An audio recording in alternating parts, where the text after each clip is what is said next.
Hi, good evening, Devangana. Good to see you.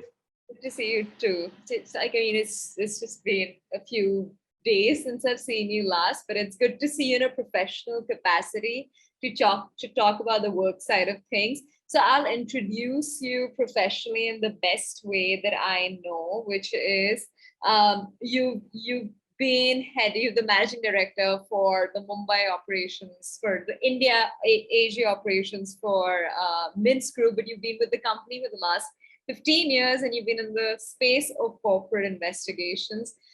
That's really, really, really interesting and exciting for us. And that's why we thought there's nobody better we could get this rainy Thursday in Bombay, than you to talk about all things procurement and corporate investigation and what goes on. Is there anything else about your introduction that you want to add that I might have missed out on? No, I think that's good. I mean, we can get more into the substance of my work through the conversation, I think. Amazing. All right. So Mike also has a beautiful wife and a gorgeous little son, and that kind of makes his life almost complete in India, in Mumbai. All right. So let's start off. So Mike, tell us about what do you do in this role, and what role do you as in the space of corporate investigation play in the procurement ecosystem? Yeah, thanks for that. I mean, I think it's good to just establish, what exactly it is that a corporate investigator does and what my company does, and then how we fit in.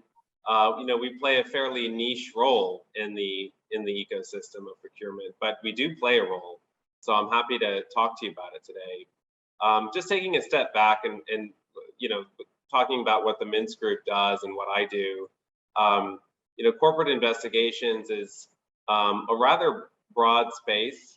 There's lots of different ways to do investigations for the private sector, but basically what the way I look at it is, we essentially have two core competencies, and that's following paper trails and listening to people. That's in essence, if you break it down, what we do. We're experts in gathering information all over the world in different contexts. We know how to find records that are technically public records, but very difficult to find. And we know how to interview people in an intelligent way to get the information that we need. And we really do this in three scenarios. We do this before business transactions occur. We call that due diligence or background investigations. We do this during disputes, which is often working through an outside counsel in the course of litigation or arbitration or some other form of dispute. Or we do this after allegations of corruption, fraud, or misconduct within an organization or within a supply chain, or in a scenario where somebody's made an allegation and we're looking to see whether it's credible. And as far as procurement is concerned, I think you can kind of use the same framework to think about how we fit into the procurement world. Before relationships, it kind of comes in a couple of areas. We have clients that are looking to bring on vendors, bring on manufacturers into their supply chain, or a vendor or somebody who will, on their behalf, procure a product for their company, and they hire us to do due diligence on them. Other times it gets even more complex when we're working on behalf of an investor. It could be a private equity firm considering an acquisition or investment into a company that then has a supply chain in order to fulfill its operations. And they want to make sure that they understand the full supply chain that they're getting involved with. So we do all sorts of background checks. And we really focus on finding the things that our clients don't already know. During the pre-deal due diligence on the legal side and on the financial side, there's all sorts of disclosures that the counterparty makes. There are all sorts of things that are disclosed. We focus on the things that they're not telling our clients. We focus on the unknowns, and we look for any risks or any information that can help our clients proceed. And we also get involved in doing due diligence on supply chains on an ongoing basis. We have clients that have existing relationships with factories in certain parts of the world, and they need to monitor those relationships and make sure that every year, every 2 years, every 3 years, they're checking and rechecking the reputation of the ownership, checking to see whether there's any modern day slavery concerns, any child labor issues, any environmental concerns, any corruption issues. And so we do that on an ongoing basis in the course of the relationship. And then we also come in after allegations are made. We've seen situations where a company is supplying garments or supplying apparel or sorry, not supplying, procuring apparel or garments or tools or something to manufacture their end product with. And then an activist comes to them and says, look, I've looked into the factory that's supplying your goods, and there's child labor occurring at that factory. And if you don't do something about it, I'm going to report you to the rest of the world and expose you. And then the clients, would be unaware of this and come to us and say, we need to find out if this is real or if this is just somebody causing trouble. So we come in after allegations are made as well. Sometimes the allegation comes through an interesting means. We've had situations in the past where our client receives a package, from their manufacturer in China, and there's a note written in Chinese. And when they have it translated, they find the note's been written allegedly by a prisoner who was subject to unpaid labor in a Chinese prison, and he managed to write a note so that maybe somebody would find it and do something about it. So we've seen a lot of scenarios like that occur as well, and so we use our investigative. Sorry. Go on. Finish that. So I was just going to wrap up and say, we use our investigative skills to gather information essentially, but in all sorts of different scenarios. So Mike, this is really, really, really interesting to me. And I've asked you this before, I think, but two things. What is the scope and the gamut of investing? Like what territories do you enter and what are your boundaries with corporate investigation? That's one. But two, also, there is so much, there's so much racism, and there's just so much that goes on in our world. There's false accusations, there's power plays, there's all of this that goes on.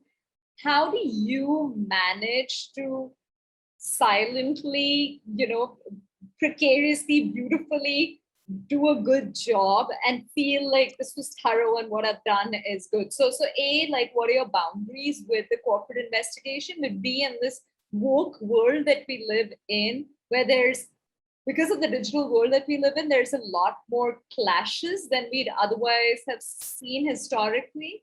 How do you manage corporate investigation there? Well, the first part of your question with regard to boundaries is rather simple. I mean, we have to comply with the laws in the jurisdictions in which we work. So, we're conscious of, what we're allowed to do and what we're not allowed to do. We're not doing a lot of the things you've probably seen in movies or TV shows about private investigators picking locks and breaking into places and recording conversations in scenarios where they're not allowed to do so and that sort of thing. I'll just rephrase my question. Like, what kind of cases would you not take? Like what is your scope of corporate investigation? What would you say not getting into this? I see. Well, we're not interested. I'm not interested, and I think it's safe to say that a lot of the professionals in my field are not interested in being the bad guy. You know, we don't want to be the goons. So we're not out to, you know, find information so that our client can go blackmail somebody, or so that our client can, you know, have enough intelligence that they need to do something that would be unethical, such as a land grab, or, you know, kicking people off their land or something like that.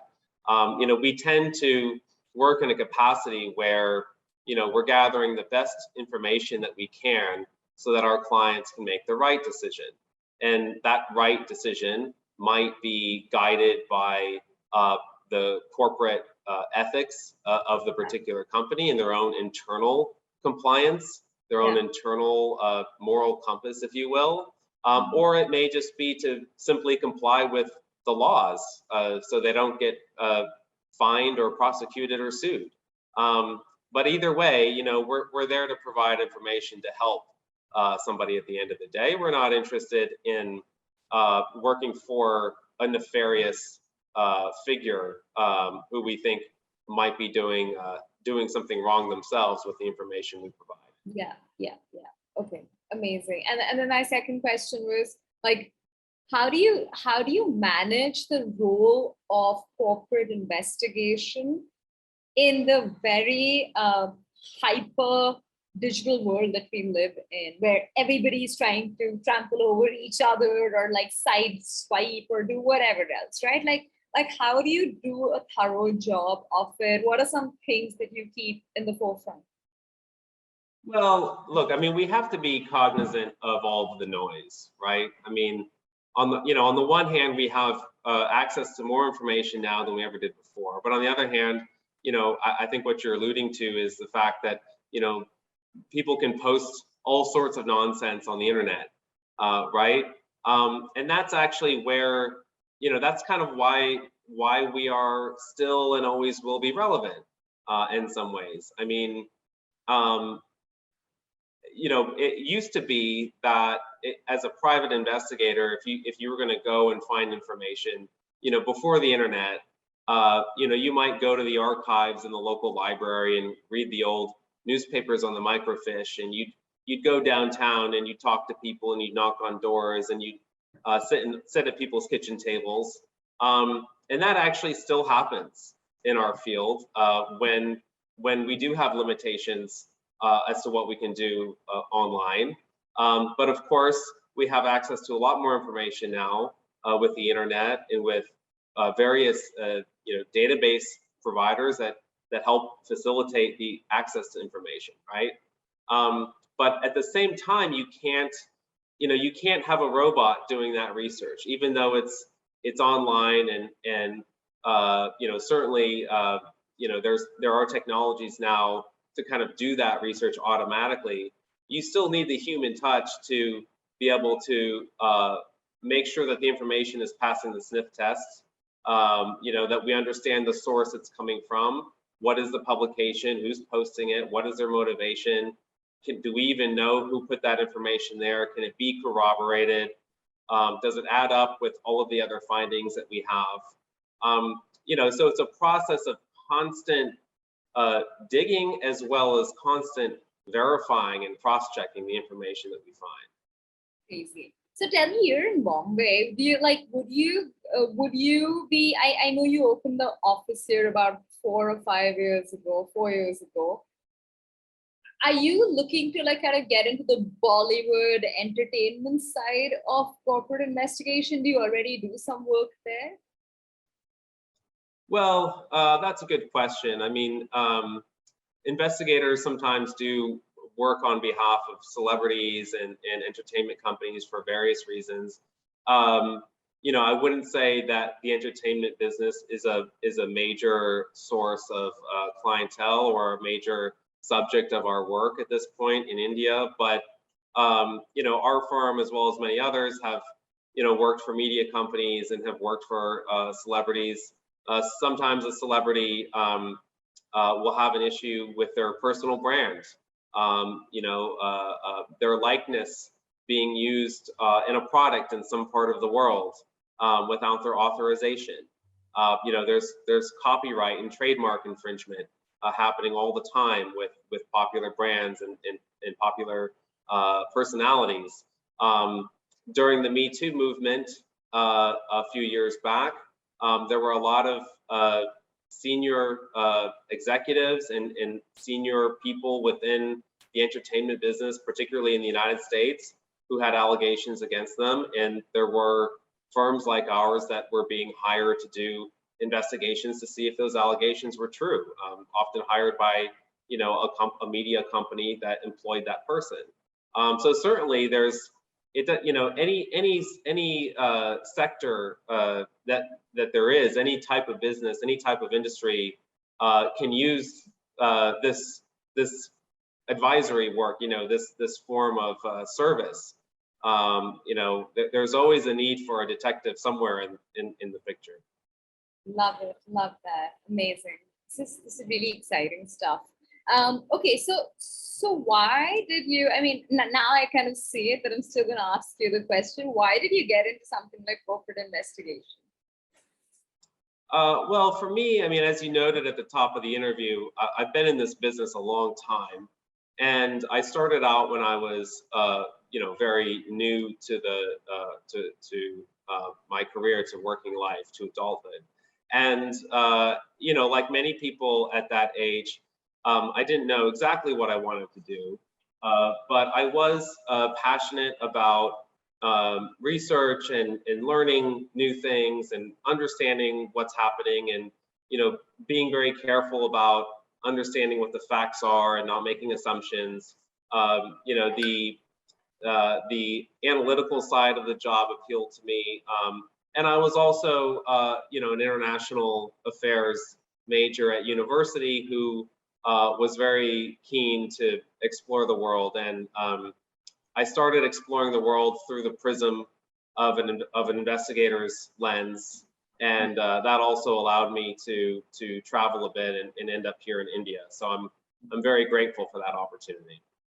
Amazing, amazing, amazing. So tell me something, like, I just feel like the scope of corporate investigation in today's work can get into such interesting spaces. I mean, I'm just thinking about the big Johnny Depp and Amber Heard clash that happened, and there's the man who was accused of child abuse, just as I think today, raping for the last 30 years or something. There's just so much that goes on, which part of it is meant to be handled through because of legal forces or whatever. But the rest of it is also, how does it look on the brand? How does it look on the company? How does it look on, the team involved? Do you kind of get into that side of very controversial areas? Well, I'm not sure if this will do your question justice or not, but so feel free to stop me. But I mean, I think if we're talking about brand and we're talking about integrity, we can go back to the conversation about procurement. I mean, that's what a lot of this is really about. Companies, it used to be that companies would use manufacturers from South Asia or Southeast Asia to make their goods, and when they were exposed for using child labor, it was a big public relations problem, but it wasn't something that they were necessarily trying to avoid in the first place. And now times have changed. Companies realize that they do need to be better global citizens, and that if they are not, their reputation and their brand is certainly going to be affected. So that's where we come in to help, as well as other advisors, to make sure that they're not enabling any situation, wittingly or unwittingly, where their reputation could be damaged. Got it. Interesting. Okay, so Mike, tell me, what role, if any, do ESG concerns play, and which findings are most relevant for your clients? Yeah, I mean, that's a good question. That's a nice kind of extension of what what I was alluding to earlier, just now, talking about companies, being very cognizant of their brand, and they are being much more aware of how how they're impacting things related to the environment and social and corporate governance issues. So ESG is, it's a very hot topic now. It's gained a lot of momentum. Investors are concerned about it. Multinationals are concerned about it. And so we can kind of help on all of those fronts. On the environmental side of things, a company would want to make sure that in their procurement system, they're not giving business to somebody who is polluting the river nearby, or has a smokestack that's not compliant with local air quality standards, and so on and so forth. And so when we're doing due diligence, if it's not been reported in the media, if there's no noise on the internet, either in English or in the language of the place where the factory is located, it doesn't necessarily mean there isn't a problem there. But if you send somebody on the ground to do a site visit and just discreetly sort of talk to the village, talk to the neighbors, talk to the security guards, talk to the employees coming in and out, and just looking around, you'll figure out quickly if there might be some environmental violations happening in that location, which, maybe the factory's getting away with it because they're paying off the local, municipal government or something like that, or the regulator. So, certainly an on-the-ground investigation like the kind that we do is very helpful there. And same applies for the social concerns. I mentioned child labor and modern day slavery concerns earlier. Certainly that is a big part of what we're looking for when we're doing due diligence on a supply chain. And with the corporate governance issues, I mean, we're looking as well to understand who's running the factory, who's in charge of the company that owns the factory, who owns the land that the factory was built on. Was there any corruption or bribery that occurred in order to procure that land, or in order to operate in the way that they do? How is this partner, this supply chain partner, running their business, and are they doing it in an ethical way? So we get asked all the time, to help our clients with their own ESG initiatives by gathering the intelligence that they need to make informed decisions about whether to proceed with a business relationship or not. Yeah. So can I ask you a follow-up question to this? Many times, Mike, because I've worked across so many countries and so many different companies, and I have friends who worked in so many companies, what I see is companies are really good at to maintain their brand and their image and their reputation, to have kind of, this is our vision, these are our values, we all stick to this, we all align to these. And sometimes because they're so gray, they can feel oppressive in many ways. And people, because it's paying their money, it's getting their job done, they stay in. But when they get out, they could create a big hue and cry about it, that this was bad, that was good, all of that, right? How do you see through all of this? Because I know that all companies have very strict rules and regulations for code of conduct, but that can sometimes feel creative to, feel oppressive to a creative, strategic, free-flowing company. How do you kind of look through all of this? And I'm sure you've seen a lot of this. Like where does freedom of speech, autonomy, and a company's decorum and values meet, and where do they diverge? And how, as a corporate investigator, do you kind of see yes the people, but yes the company? And how do you kind of make sense of all of this? Yeah, that's a kind of a tough question, because oftentimes Amazon, sorry, I'll just give you Amazon, for example, right? It's the biggest example of or Apple. We just hear so much backlash sometimes from his employees, but then also it still stays up top. Same for like a lot of production houses in India. We just give their people a really hard time in Bombay. So, but they're Yeah, still on top of the game. Yeah. yeah, yeah. And look, I mean, from my vantage point, we can do as much as we can to help them deal with those situations. So if they have a concern, that their employees are being mistreated in a certain part of the world or in a certain office, we can go and do interviews as an unbiased investigator in an investigative capacity in an unbiased way, to try to figure out what's really happening.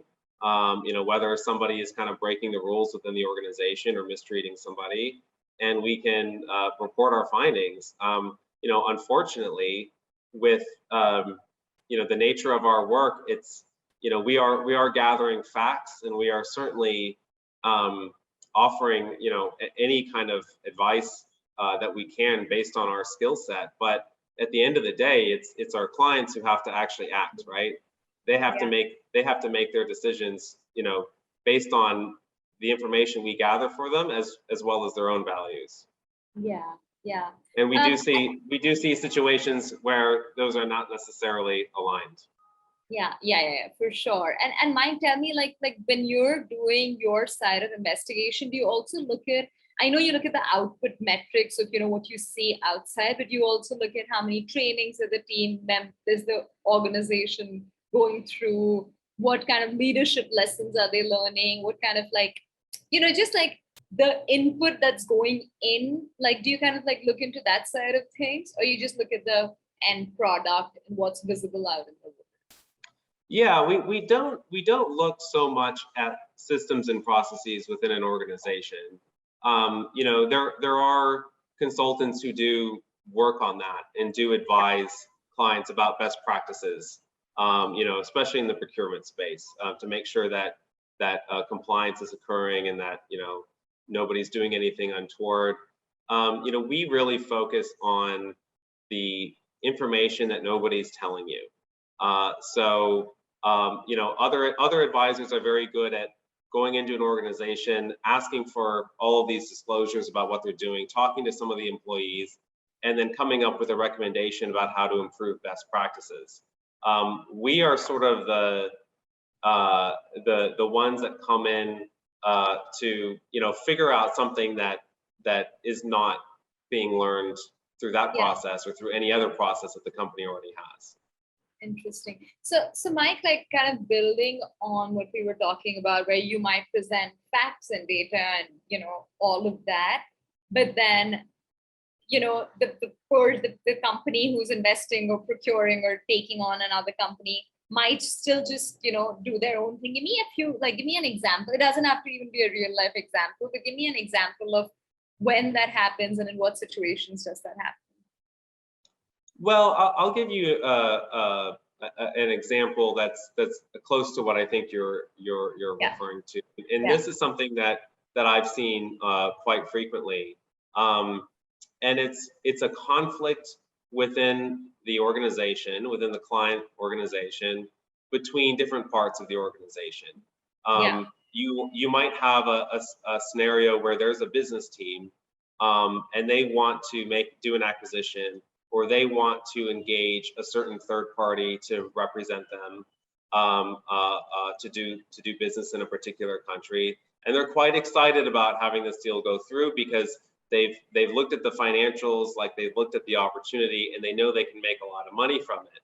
But what a lot of companies do, in part because they frankly have to do it, is they have to get the legal team involved to make a judgment call about whether there is legal liability that they could be exposing themselves to in the course of that deal.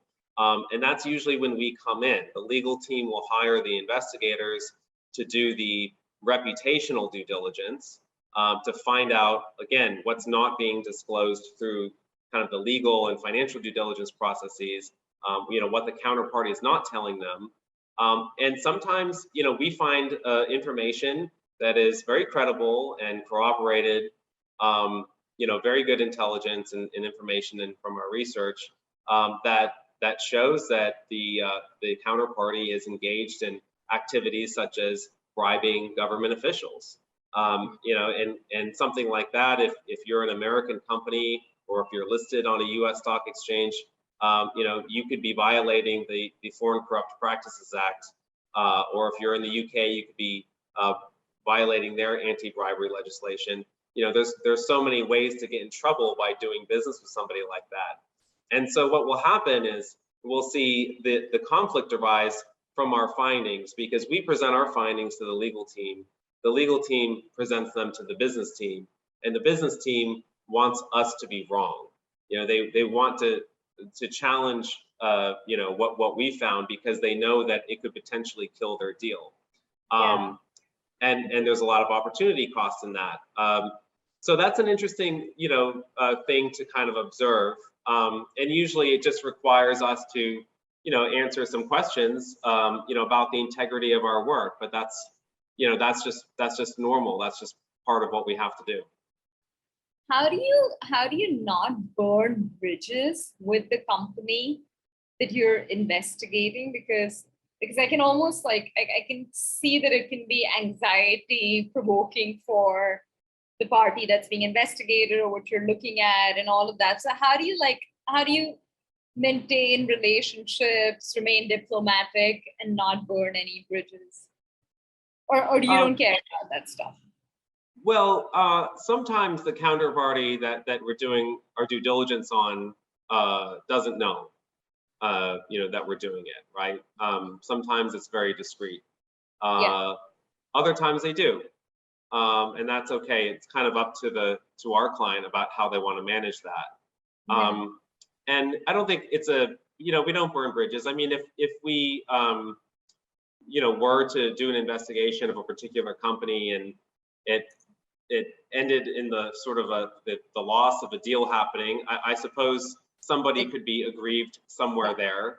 But it's not something that's really that impactful for us, because again, we're not an aggressor in any situation. We're just gathering information. Yeah, got it. Okay, interesting. All right, so there's what I am deeply passionate about is because I work with kids, I spend a lot of time just reading everything with a very skeptical lens. There's a lot that companies say about themselves, that people like to portray about themselves, that is, written on forms and this and that. How do you, when you're looking through, when you're, even without telling a company, when you're looking into them, how do you kind of figure out what has been said and what's the truth?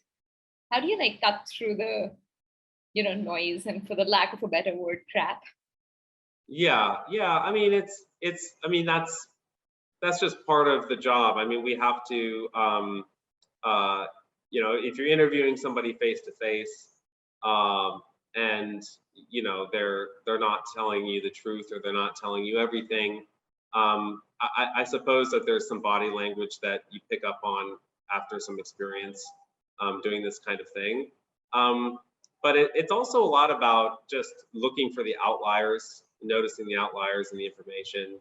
So if you talk to 10 people about something, and 9 people are all saying the same thing and one person isn't, you try to, one person saying the opposite, then you don't necessarily assume that the one person is wrong because she's in the minority in that situation, but you just look and think about, okay, why is this outlier there? Does this person have an axe to grind? Is this person, coming from a place where they might be motivated to say something damning about the subject of the investigation? Or, the inverse of that is a situation where the one person is actually the most credible source, and the other 9 are just, they wouldn't have knowledge they wouldn't have the same information that that one person has, because that one person was much closer to the issue that she's telling us about than the other 9. So the other 9 are just ignorant, or they're just unaware. So, you've got to, when you're talking to people and trying to get information from them, you've got to know who you're talking to and where they're coming from and how credible they are. Just like if you're reading a newspaper or any other data point that you get on the internet, you have to be aware of where is that information coming from. Interesting. That's such an interesting job. I mean, tell me, what kind of a team do you hire to be able to do due diligence to this mammoth task that you guys take up? Well, a lot of what we do is, I think if I had to think about a more well-known profession that's closest to ours, it might be an investigative journalist, because a journalist, essentially has the same tools that we do in their toolkit. They can search public records, they can scrutinize documents, they can go out and talk to people. Those people don't have to say anything to them, or they can. And so, we kind of have a similar job there.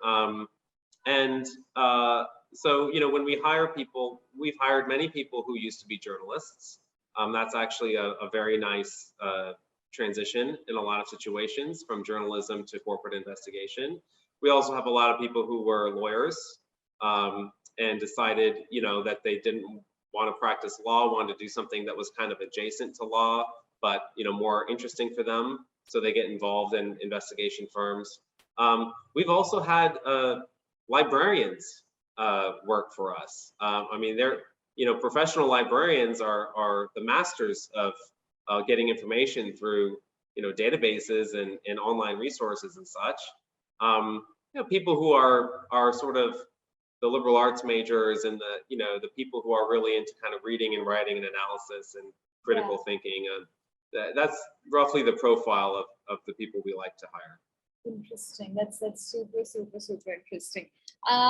So just to build on that, Mike, there's also, suppose like, let's say I've done an MBA from Wharton and I start a company and it's like 3 years old. There's not much about my company, but I hire somebody who can like digitally code high numbers and code comments and like code all of these things. How would you like see through some of this? Just because you and I've spoken about this 2 years ago, but like you are, because I work with a lot of kids and I work with a lot of getting them through life, facilitating their journeys. I'm always looking at loopholes and things.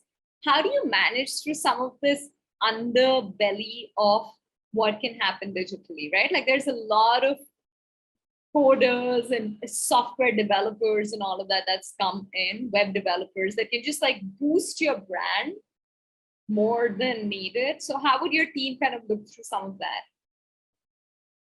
Well, yeah, that's a great question. And I mean, frankly, if the information, if a brand is being boosted, because coders or they have somebody helping them to, have more clicks, more hits it's Google so in a Google search or something. I mean, there's not much we can do to sense that in and of itself. I mean, but what we do is we look much more thoroughly through a Google search than I think the average person does.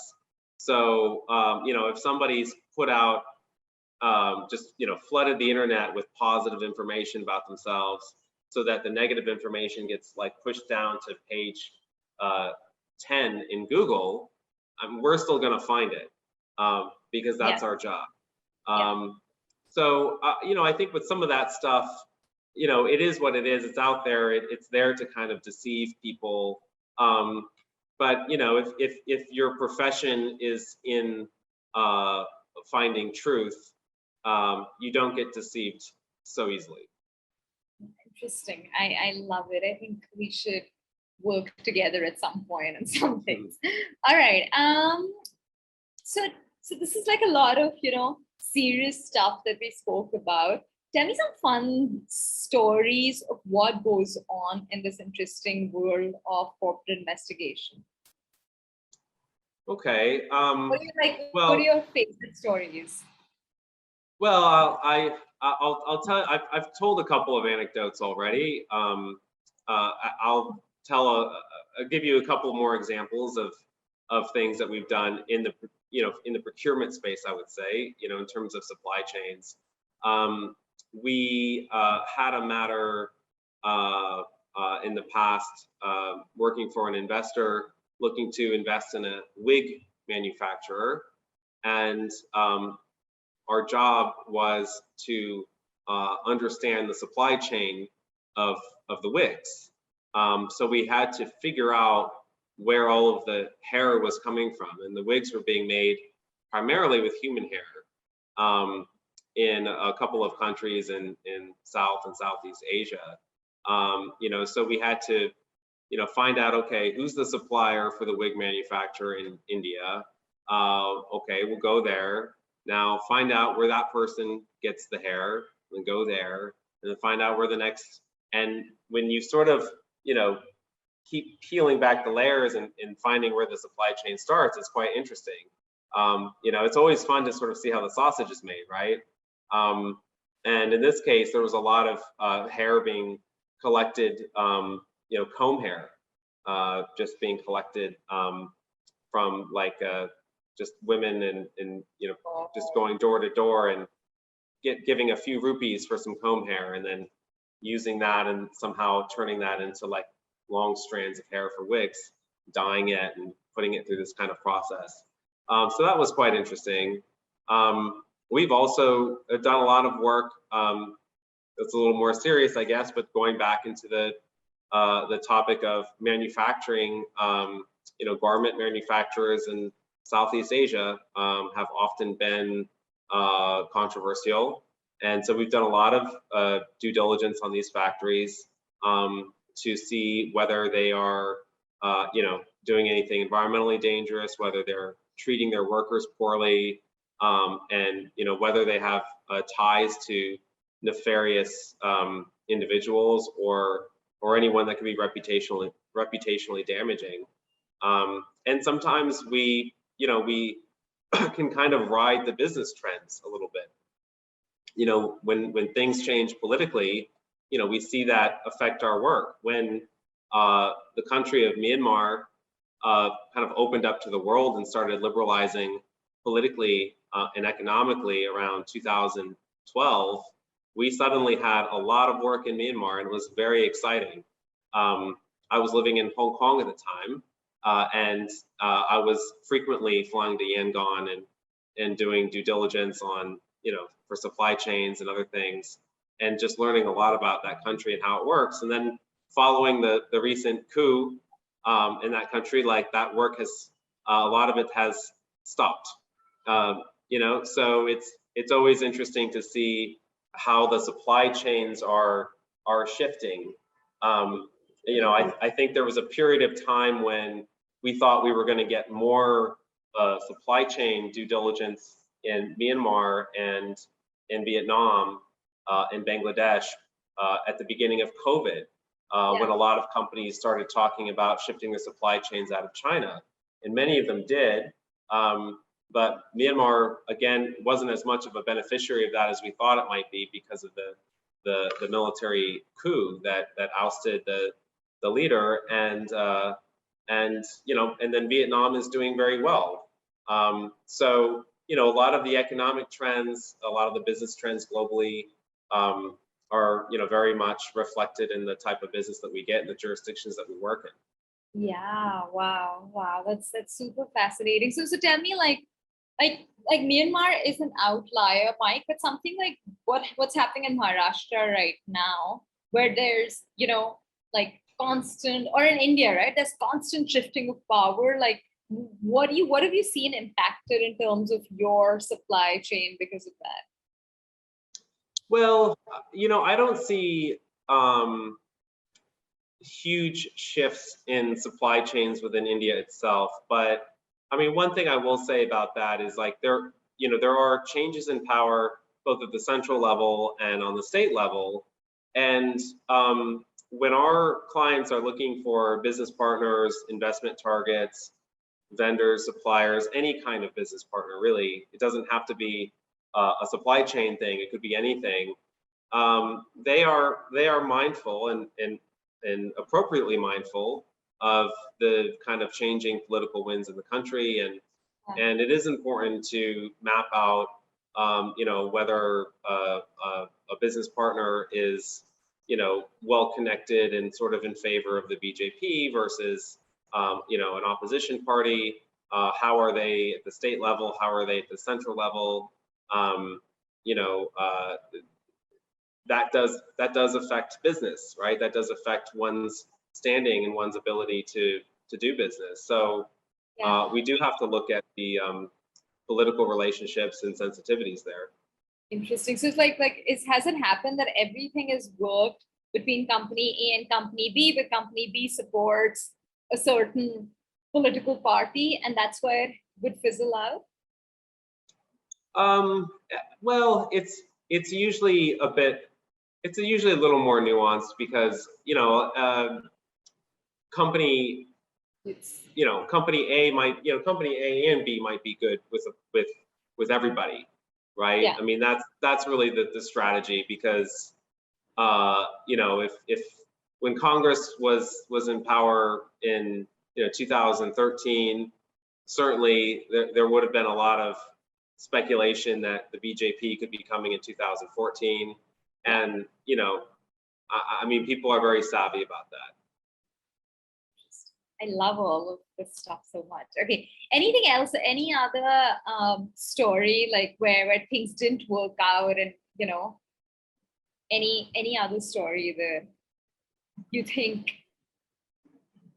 Well, you know, one thing I'll add, I don't know if this would be useful or not, but you know, we've going back to the scenario where, you know, we do find bad information and a deal could potentially be killed. I mean, sometimes the deal gets killed altogether, but sometimes the client of ours can find creative solutions around it. So, you know, if they're acquiring a multinational company with operations in 7 countries, and all of the bad acts and wrongdoing that they don't want to be associated with are in one of those 7 countries, you know, you can acquire the business in the 6 countries and, you know, have a kind of a divestment in the other business, or keep that other business with current ownership. You know, so there's ways to kind of, you know, do business, make the money, but still be, you know, at a certain ethical bar. And I know that's not a fun story, but I want to just highlight that because, you know, it's not always black and white, and I think that there are a lot of opportunities to use intelligence firms to gather information to actually, you know, make a deal work, not just kill a deal. And that's a very important point here. You can still do business in places as long as you're well informed. So Mike, tell me something. Suppose you're investigating a company and you see that they've done really like they're a good, solid company, but they've just done stupid, silly errors here and there, which like necessarily doesn't make them, you know, do bad work, but like, you know, a badly written document, a badly drafted something. Like, what would you help like company B fix some of that before you can report, or you tell company A, hey, like this is a solid company, but these are the things they just like, they don't have the manpower to do it well. Like, how would you approach something like that?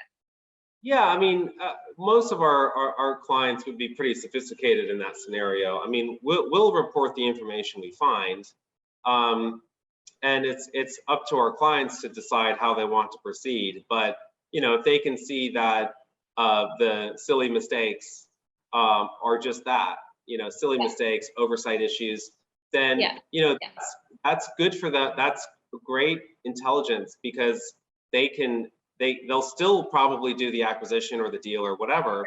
But if it's an acquisition or an investment and they are inheriting those flaws through that transaction, then they'll be in a position to fix those errors from day Yeah. one, rather Yeah. than finding out about them later, Yeah. however small they may be. Yeah. So again, it's a lot of this. We'll give the information as it is. We're not going to sugarcoat it or anything like that. And we don't really make a value judgment. That's Yeah. for our clients to make. But they can use that information, to make the transaction work better for them, while Yeah. still proceeding with it. Another thing that happens a lot, and this is a point I want to make, because you talked a lot about like misinformation and how there's just too much noise on the internet and wrong information on the internet. I mean, sometimes we end up actually saving deals by doing an investigation, because a client will do a Google search on their counterparty, find a inflammatory news article that's very damaging, and the counterparty will say, well, that article was just a hit piece and it's all wrong. Yeah. Well, what is our client to do? They can either trust the newspaper, or they can trust the counterparty, or they hire us, and we can help them figure out who's telling the truth, and that saves the deal sometimes, because sometimes we come back and we say, well, actually that was just kind of a hit piece, and it looks like your counterparty is pretty upstanding.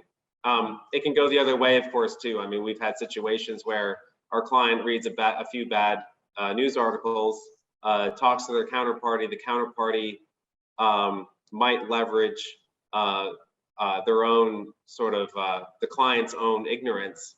We have situations in South Asia where the counterparty might say, well, to their American potential business partner, like, look, you don't know how it is in South Asia. Like, this is just what it is. The newspapers, they say these things. It's not correct.